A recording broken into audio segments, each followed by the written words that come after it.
వాడి వైపు నుంచి సరే నీ వైపు నుంచి ఏం ఆలోచిస్తుందో చెప్పు.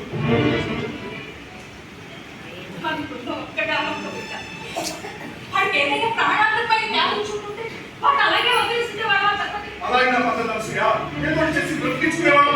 కానీ ఇప్పుడు వాడికి ఆడబడ కానీ తేడా పుట్టుకుపోయింది. అనసూయ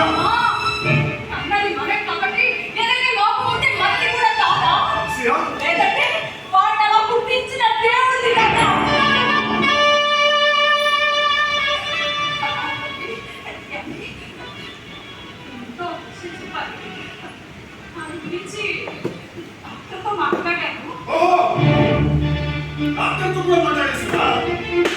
అయితే నువ్వు వాడితో మాట్లాడటం, వాడి విషయాలన్నీ నీకు చెప్పాడు, అది నువ్వు డాక్టర్తో మాట్లాడేయడం అన్నీ అయిపోయింది అనమాట. సో విషయం నీకు తెలుసు, డాక్టర్కి తెలుసు, శేషుకు తెలుసు, స్కూల్లో తెలుసు, బంధువులకు తెలుసు, బజార్లో తెలుసు,